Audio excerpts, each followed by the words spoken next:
the sisters to look out for when you're looking for a spouse. If a man likes you, which is good, but then he's persistent and he's being consistent in trying to pursue you, which is also good.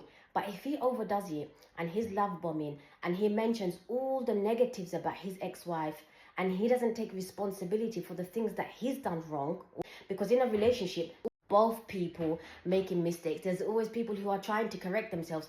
But if he's not taking self-accountability and he's not taking responsibility for the things that he has done wrong, he's not even mentioning certain things because he's not acknowledging them to even begin with, then know that there's a very high possibility that he probably is a narcissist.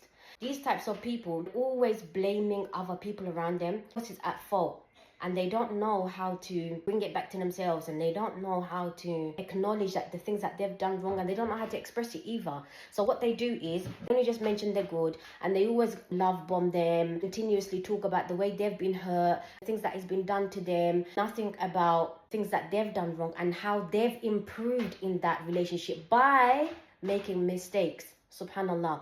So if you are coming across people like that and they're being persistent in pursuing you, and again, I want you to be able to recognize that when someone does come along and they pursue you, it's a good thing.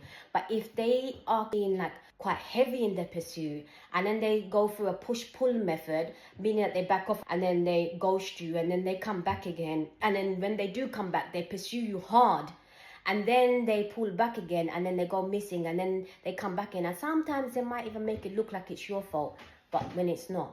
These are the things that you should be looking out for. Don't get deluded in the love stage when the romantic stage comes out and you think that this is the way it's meant to be, because the romantic part is for after marriage. It's not for the time that you're getting to know the person, trying to understand their character, compatible, if there's any connection, if the person is being consistent. And when I say consistent, I mean consistent in the way they are presenting themselves and they are not love bombing you in the process. There needs to be a healthy balance. You can heal through your wounds and then be able to easily recognize when someone is love bombing you and someone is a narcissist, because when a person is wounded, they're literally blinded. It doesn't matter how much you have healed on a surface level. You release those wounds, be able to recognize a dangerous person comes along from a mile away.